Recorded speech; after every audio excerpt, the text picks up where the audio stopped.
Hello and welcome to Leo's Layout in Saginaw, Michigan. Today I'd like to run for you a Pere Marquette number 1223. This is a real special engine to me. It sits in Grand Haven, Michigan. MTH was kind enough to paint it the way it is setting on display.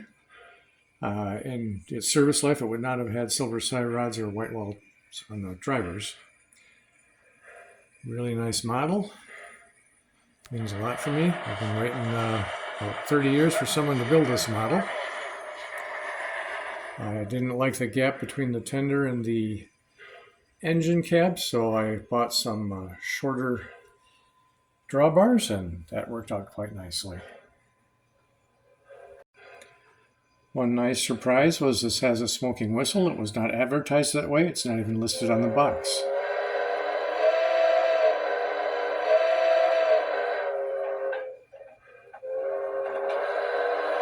It's my first engine with a smoking whistle, and I've been having a lot of fun playing with it.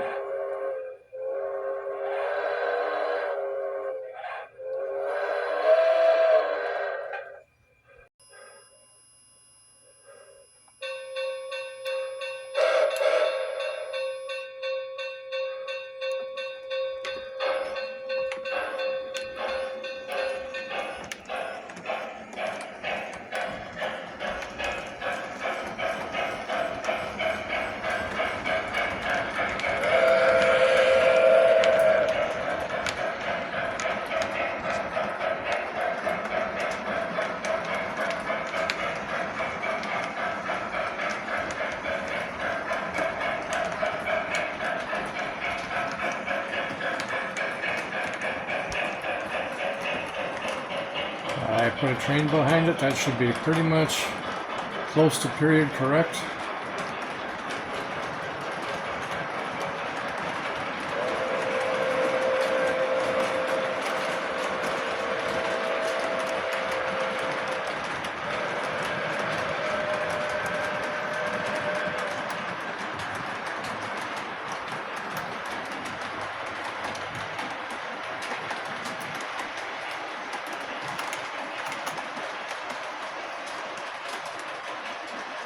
I don't have a Pere Marquette caboose, so I had to use a Grand Trunk Northeastern caboose, closest I can get for now. Here in Grand Haven, Michigan, the real number 1223 is on display. It's nicely restored but not runnable.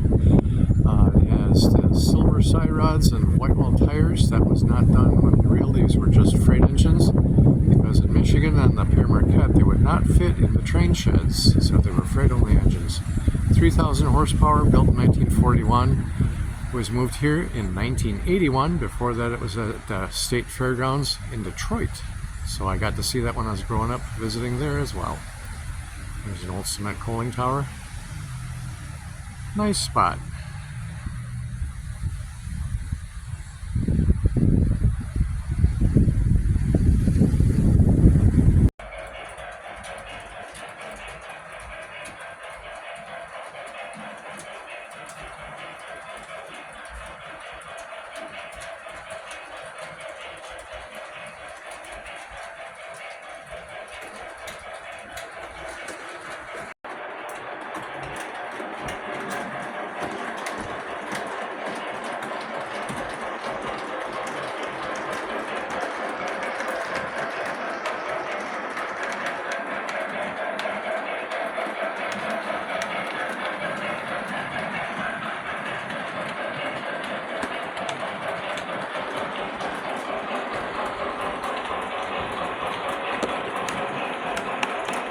As always, thanks for watching. Enjoy running your trains, and see you on the flip-flop.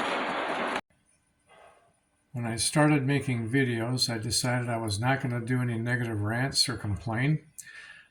Each manufacturer has its strengths and weaknesses. And mind you, I love MTH, and since this engine I've already bought 3 more Premier diesels and 1 Rail King diesel. But I am afraid I might be done with their steam engines. Shortly after this was delivered, it had some issues. It went back to the dealer. Parts weren't available. Now, mind you, this is during COVID times. I got it back, ran a short while, board failed, went back to the dealer. Had to wait 3 or 4 months for the board. Short version is warranty's 1 year. It was on this layout 4 months out of a year. And then it doesn't extend the warranty any just because you can't have your engine on your layout. It's 1 year period, no matter if you had to wait 8 months for it to come back. The front marker lights don't work. Can't get the parts for that. The steam whistle only works in quillable mode. It does not work when you just regularly blow the whistle. So that's kind of different. It did that. It worked properly when it was new. And then when I got it back the third time, I started noticing the engine was growling. I didn't think much of it. Ran it more and more, and it started growling more and more. The faster you ran it, the faster the growl would go. And here was the cause. The motor was not aligned properly, so the knuckle coupler wore into the drive here. The one on the left is the worn out one, and this is what it's supposed to look like.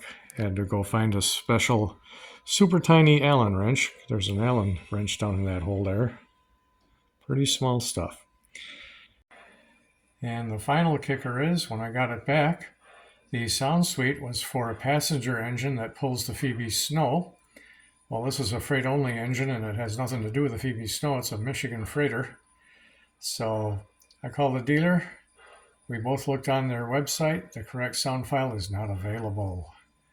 So a little bit frustrating. Still like the engine. If I wouldn't have bought it, I'd have kicked myself for not buying it. And like I say, I am still happy with MTH products, particularly their diesels. Since this time, I even converted a Lionel diesel to Protosound 3. So anyway, enough whining. Sorry about that. Have fun running trains, and we'll see you next time.